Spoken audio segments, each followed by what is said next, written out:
আসসালামু আলাইকুম ওরহমতুল্লাহ, কেমন আছো? আশা করি তোমরা অনেক ভালো আছো। Welcome to this new class which is belong to take question and আমি তোমাদের সাথে আছি টেক কোয়েশন নিয়ে। মোহাম্মদ হাবিবুর রহমান, ইউনিভার্সিটি অফ রাজশাহী এবং প্রাক্তন ইংলিশ ভার্সন স্টুডেন্ট, ঢাকার রেসিডেন্সিয়াল মডেল কলেজের।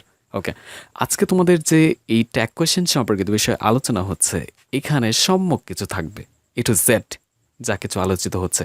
আশা করি তোমরা এখান থেকে অনেক হেল্প পাবা। আর এটা তোমাদের যে বিভিন্ন আপকামিং এক্সাম রয়েছে, সেখানকার যত কিছু নিডেড, সে এক্সামের জন্য যা কিছু প্রয়োজন, তার সবটুকুই এখানে থাকবে। ওকে, তো ট্যাগ কোয়েশ্চেনটা কি? What is tag question? একটু সহজ বাংলা ভাষায় বলতে গেলে, আমি যে সেন্টেন্সগুলো বলি বা বাক্যগুলো অপরকে বলি বোঝানোর জন্য, আমি যেগুলো জানি সে জানে কিনা, এই সম্মতি বা স্বীকৃতি নেওয়ার জন্য আমরা যে প্রশ্ন জুড়ে দিই একটা সেন্টেন্সের পরে, তো সেগুলোকেই সাধারণত ট্যাগ কোয়েশ্চেন বলা হয়। লক্ষ্য করো, একটা এক্সাম্পল দিচ্ছি, তোমাদের কাছে বিষয়টা ক্লিয়ার হয়ে যাবে। এবং এক্সাম্পলটা হচ্ছে, মনে করো আমি দিলাম হচ্ছে হি ইজ গুড, সে ভালো। এখন লিখছি ইজন্ট হি, তাই নয় কি? আচ্ছা, আমি একটা সেন্টেন্স বলছি, ধরো এই পার্সনটা যাকে আমি এই সেন্টেন্সটা বললাম সেটা তুমি। এখন তোমাকে বলছি হি ইজ গুড, ইজন্ট হি। আমি তোমার কাছ থেকে এখন স্বীকৃতি চাচ্ছি অথবা সমর্থন চাচ্ছি। আমি তাকে ধরে নিয়েছি সে ভালো, এই জন্য বলছি হি ইজ গুড। এবং তোমার কাছে বলছি যে ইজন্ট হি, তাই নয় কি? সে ভালো, তাই নয় কি? মানে তোমার থেকে আমি সমর্থন হিসেবে চাচ্ছি যে তুমি তাকে সাপোর্ট করে বলো কিনা যে সেও ভালো, এরকমটা। তো এই যে কোয়েশ্চেনটা, যেটা সমর্থন বা স্বীকৃতি নেয় অপরের কাছ থেকে, এভাবে তৈরি করা যে প্রশ্নটা, সেটাই সাধারণত ট্যাগ কোয়েশ্চেন। এটার ফরমেশনটা কেমন, স্ট্রাকচারটা কেমন, how can the structure of it be, এটার স্ট্রাকচারটা কেমন হতে পারে? লক্ষ্য করো, প্রথমে যে সেন্টেন্সটা লেখা হয়, যে সেন্টেন্সের স্বীকৃতি বা সমর্থন চাওয়া হয়, সে সেন্টেন্সটি লিখে কমা দিতে হয় আমাদের। তারপর কি করতে হয়, এই সেন্টেন্সটা যদি অ্যাফার্মেটিভ হয়, দেখো এখানে কিন্তু নটের উপস্থিতি নেই, মানে কি এটা অ্যাফার্মেটিভ বা হ্যাবোধক সেন্টেন্স, ঠিক আছে? তো হ্যাবোধক যদি সেন্টেন্স হয়, আমাদের ট্যাগ কোয়েশ্চেন কি করতে হয়, নাবোধক করে দিতে হয় বা নেগেটিভ ট্যাগ ইউজ করতে হয়। If there is the existence of affirmative sentence, we have to use negative tag. মানে কি, যদি অ্যাফার্মেটিভ সেন্টেন্সের উপস্থিতি থেকে থাকে, তাহলে আমাদের কি ব্যবহার করতে হয় বলো তো? নেগেটিভ ট্যাগ ব্যবহার করতে হয়, ঠিক আছে? ওকে, আর যদি নেগেটিভ সেন্টেন্সের উপস্থিতি থেকে থাকে, তাহলে আমাদের অ্যাফার্মেটিভ ট্যাগ ব্যবহার করতে হয়। মানে বিষয়টা একটু ভাইস ভার্সা, একটু উলটপালট টাইপের, ঠিক আছে? ওকে, আশা করি তোমরা বুঝতে পেরেছো। ওকে, আমরা তাহলে নেক্সট স্টেপে যেতে পারি, কি বলো? তাহলে আমাদের এই বিষয়টা ক্লিয়ার করে জানতে হবে যে কী কী নিয়ম রয়েছে যেগুলো ট্যাগ কোয়েশ্চেন পরিবর্তনের সাথে সংশ্লিষ্ট, সেগুলো কিন্তু আমাদের ভালো করে জানতে হবে, একদম টানা টানা। ওকে, আমরা এখন সেই নিয়মগুলোতে চলে যাব, যে নিয়মে ট্যাগ কোয়েশ্চেনের বিস্তৃত বর্ণনা রয়েছে। ওকে, লক্ষ্য করো, আমি লিখছি রুলস, মানে কি নিয়মগুলো, for adding tag question. Tag question যুক্ত করার নিয়মগুলো। কী কী নিয়ম বলো তো? প্রথমে আমাদের কি করতে হয় বলো তো? একটা সেন্টেন্স লিখতে হয়। We have to write a sentence at first, then we have to write a comma, then we have to add the tag question, and finally we have to use a mark of interrogation. এর মানে হচ্ছে, প্রথমে আমাদের একটা sentence লিখতে হয়। দেখো, এই সেন্টেন্স লিখে দিলাম, তারপর কি করতে হয়? কমা দিতে হয়, ঠিক আছে? কমা দেওয়ার পর যেটা করতে হয়, ট্যাগ কোয়েশ্চেনটা বসাই দিতে হয়। বুঝতে পেরেছ? তারপর কি করতে হয়? মার্ক অফ ইন্টারোগেশন বা প্রশ্নসূচক যে চিহ্ন রয়েছে সেটা দিতে হয়।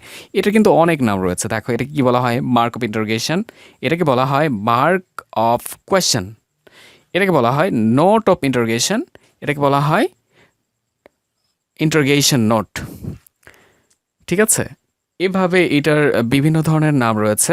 দেখো, মার্ক অফ ইন্টারোগেশন বা interrogation mark, note of interrogation অথবা ইন্টারোগেশন নোট, তাহলে 4টা হয়ে গেল অলরেডি। তারপর কি? কোয়েশ্চেন মার্ক অথবা মার্ক অফ কোয়েশ্চেন, এরকমটা। ওকে, টোটাল 6টা নাম রয়েছে এটার, তোমরা যা ইচ্ছা বলতে পারো একে, বা বাংলাতে আরেকটা নাম, সেটা হচ্ছে প্রশ্নসূচক চিহ্ন, যেটা দিয়ে 7টা হয়ে যাচ্ছে। ওকে, তো এখন এই যে সেন্টেন্সটা যদি অ্যাফার্মেটিভ হয়ে থাকে, তাহলে আমাদের এই ট্যাগটা কি হয়ে যাবে বলতো? যে ট্যাগ কোয়েশ্চেনটা আমরা অ্যাড করব, এটা হয়ে যাবে নেগেটিভ ট্যাগ। এরপর আমি কিছুক্ষণের মধ্যে এক্সাম্পল দিয়ে দিব, যেখানে বিষয়টা তোমাদের কাছে অনেক ক্লিয়ার হয়ে যাবে। ওকে, তারপর এখন সেন্টেন্সটা যদি নেগেটিভ হয়, তাহলে আমাদের ট্যাগটা কী হয়ে বলো তো? সেন্টেন্সটা যদি নেগেটিভ হয়, ট্যাগটা হয়ে যাবে অ্যাফার্মেটিভ ট্যাগ। মানে এইটা অ্যাফার্মেটিভ হলে ওইটা নেগেটিভ, এইটা নেগেটিভ হলে ওইটা অ্যাফার্মেটিভ, এরকম বিষয়টা মানে পুরাটা opposite. This are totally opposite to each other. Okay, right. Okay, তাহলে আমরা চলে যাচ্ছি তারপরে। তো তারপর যেটা করতে হবে, ট্যাগ কোয়েশ্চেনে অবশ্যই যেটা ব্যবহার হয় সেটা কি বলতো, অক্সিলারি ভার্বগুলোর। সাধারণত আমরা যে অক্সিলারি ভার্বগুলো চিনি সেগুলো কিন্তু আমরা ট্যাগ কোয়েশ্চেনে ব্যবহার করি। ফর এক্সাম্পল, অক্সিলারি ভার্বের মধ্যে কী কী থাকতে পারে বলতো?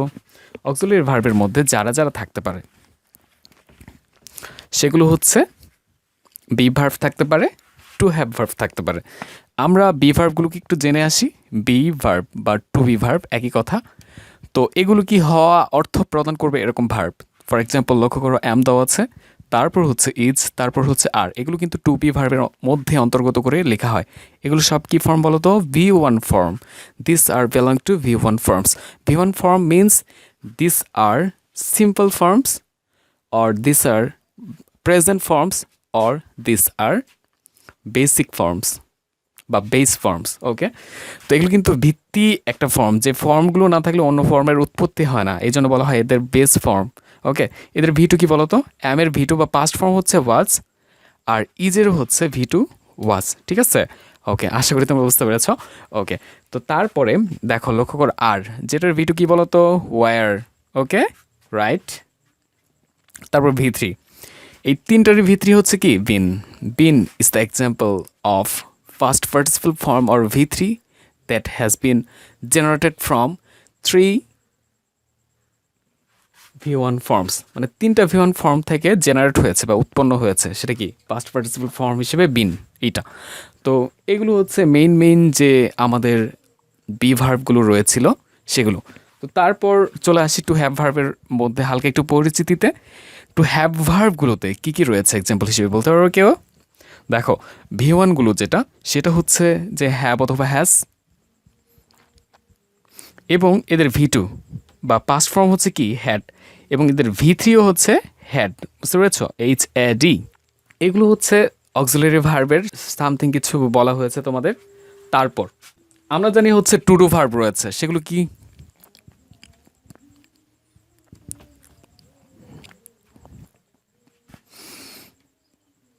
ডো, ডিড অথবা ডাচ, এগুলো হচ্ছে টু ডু ভার্বের এক্সাম্পল। তারপর কি রয়েছে? Modal verb. হ্যাঁ, এদের কিন্তু স্পেশাল একটু মুড রয়েছে। হ্যাঁ, কারণ হচ্ছে আমরা জানি হিসিটের বিষয়টা। হিসিট মানে তোমরা বোঝো হিসিট কি? হিসিট হচ্ছে হিতে HE, আর শীতে হচ্ছে SHE, আর ইট, এই তিনটাকে একসাথে বলা হয় হিসিট। হিসিটের পরে যদি প্রেজেন্ট ইনডেফিনিট টেন্স হয় এবং এরপরে যদি কোনো ভার্ব থেকে থাকে, প্রিন্সিপাল ভার্ব সরাসরি, তাহলে ভার্বের পর কি হয় বলতো? এস অথবা ইএস অথবা আইএস ব্যবহৃত হয়ে থাকে। তো হিসিট এরপর যদি কোনো মোডাল ভার্ব বসে, মোডাল ভার্বের কোনো চেঞ্জই হয় না, একদম আনচেঞ্জড স্টেটে থেকে থাকে। পাশাপাশি এরপরে যে ভার্বগুলো ব্যবহার হয় তাদের কোনো প্রভাব লাগতে দেয় না সাবজেক্টের। মানে দেখো, হি উইল গো, সে যাবে, এখানে মোডাল ভার্ব হচ্ছে উইল। ঠিক আছে, আর আমি এমনি যদি বলি হি গোস, দেখো হিয়ের পর সরাসরি গো ভার্বটি যদি ব্যবহার হয়ে যায় তখন ইএস ব্যবহার করছি, কিন্তু উইল যদি ব্যবহার করি, উইল তো নিজেও এস বা ইএস বা আইএস নিচ্ছে না, পাশাপাশি এই গোকেও নিরাপদ রাখছে। তো যাই হোক, মোডাল ভার্বের এটা হচ্ছে অন্যতম একটা ক্যারেক্টারিস্টিক্স, যেটা সাবজেক্টের প্রভাব লাগতে দেয় না ভার্বকে এবং নিজেও লাগায় না। ওকে, মোডাল ভার্বগুলো এখন কি কি একটু দেখবো। তো মোডাল ভার্বগুলোকে সাধারণত দুই ভাগ করা যায়, একটা কি সেমি মোডাল, আর একটা হচ্ছে পিওর মোডাল, বিশুদ্ধ মোডাল, আর একটা হচ্ছে অর্ধেক মোডাল, অর্ধেক প্রিন্সিপাল ভার্ব। এরকম হিসেবে কাজ করে যারা, তাদেরকে সেমি মোডাল হিসেবে আখ্যা দেওয়া হয়। তো এখন আমরা ওই বিষয়টাই যাব না, আমরা পিওর মোডাল সম্পর্কে একটু দেখি, যেটা আমাদের অনেক বেসিক, যেটা অবশ্যই আমাদের লাগবে এইখানে। ওকে, সেগুলো কি? একটা হচ্ছে ক্যান, একটা হচ্ছে শ্যাল, একটা হচ্ছে উইল, একটা হচ্ছে মে, আর the next one is must. ঠিক আছে, এবং ক্যান থেকে উৎপন্ন হয় কি বলতো? কুড, সেটা হচ্ছে মোডাল ভার্ব। শ্যাল থেকে শুড, উইল থেকে উড। হ্যাঁ, তারপর কি? এই যে মে রয়েছে, মে থেকে কিন্তু মাইট উৎপন্ন হয়। আর মাস্ট থেকে মাস্টই উৎপন্ন হয়। মাস্ট এর কোনো ডিফারেন্স নাই, there is no difference of must. Must is uniquely must. Must হচ্ছে কি? অনুপমভাবে মাস্টই। অদ্বিতীয়ভাবে মাস্টই। ওকে, এই হচ্ছে সেই এক্সাম্পলগুলো যেগুলো মডাল ভার্ব। এখন আমাদের কি করতে হয়, সাধারণত ট্যাগ কোয়েশ্চেন করতে গেলে আমাদের ট্যাগ কোয়েশ্চেনে যে সাবজেক্ট নির্দেশক জিনিসটা ব্যবহার করতে হয় সেটাকে অবশ্যই প্রোনাউন হতে হয়। মানে আমি এই জিনিসটার কথা বলছি, লক্ষ্য করো। আমি বললাম যে রাকিব ইজ গুড, রাকিব ভালো। এখন এই সেন্টেন্সটা তোমাকে বলো তোমার সমর্থন বা স্বীকৃতি যাচ্ছে আসলে সে ভালো কিনা তোমার কাছে। আমি এখন বলছি ইজেন্ট হি। দেখো ট্যাগ কোয়েশ্চেন, যেহেতু এটা অ্যাফার্মেটিভ সেন্টেন্স, এখানে নটের উপস্থিতি নেই বা হ্যাবোধক সেন্টেন্স, এই জন্য আমরা নেগেটিভ ট্যাগ ব্যবহার করেছি। কি ব্যবহার করেছি? ইজ নটকে ব্যবহার করেছি। এবং সেটাকে যে ব্যবহার করেছে একটা প্রসেসিংয়ের মধ্যে দিয়ে, কোন প্রসেসিং? শর্ট ফর্ম বানিয়ে তারপর ব্যবহার করেছে। ঠিক আছে, তারপর কি করেছি? এই যে হি ব্যবহার করেছি। হিটা অ্যাকচুয়ালি কার জন্য ব্যবহার হয়েছে বলো? আমি যে সাবজেক্ট নির্দেশক যে জিনিসটার কথা বলেছিলাম, যেটা ট্যাগ কোয়েশ্চেনে ব্যবহার করা হয়, সেটা হচ্ছে হি এর কথা। হি কাকে নির্দেশ করছে বলো তো? হি হচ্ছে রাকিবকে নির্দেশ করছে। ঠিক আছে, here he denotes to Rakib. Okay, তাহলে এই যে রাকিব, যেটা একটা নাউন ছিল, একটা নামের পরিবর্তে হি ব্যবহার হয়েছে, মানে কি এটা একটা অ্যাকচুয়ালি একটা প্রোনাউন। তো এই জন্যই আমি বলছি যে প্রত্যেকটা ট্যাগ কোয়েশ্চেনে প্রোনাউন ব্যবহার হয়, কিছু এক্সেপশন ছাড়া। তো ওকে, এক্সেপশনাল যে বিষয়গুলো রয়েছে বা ব্যতিক্রম যে বিষয়গুলো রয়েছে সেগুলো আজকে আলোচিত হবে, তোমরা একটু ধৈর্য ধরে দেখো। প্যাশেন্স ইজ দ্য কি টু সাকসেস, যেটাকে বলা যায়। ধৈর্য হচ্ছে কি সফলতার চাবি। তো সেই হিসেবে তোমাদের আজকে ধৈর্য রাখতে হবে যাতে তোমরা ট্যাগ কোয়েশ্চেনে সফল হতে পারো। ওকে, তো লক্ষ্য করো, এই যে অ্যাফার্মেটিভ যে সেন্টেন্সগুলো রয়েছে তাদের ট্যাগ কোয়েশ্চেন করতে গেলে আমাদের নেগেটিভ ফর্মগুলো জানতে হচ্ছে, এবং এইখানে শর্ট ফর্ম বা সংক্ষিপ্ত বা কন্ট্রাক্টেড ফর্মগুলো দরকার পড়ছে আমাদের। বুঝতে পেরেছ? কন্ট্রাক্টেড মানে কিন্তু সংক্ষিপ্ত।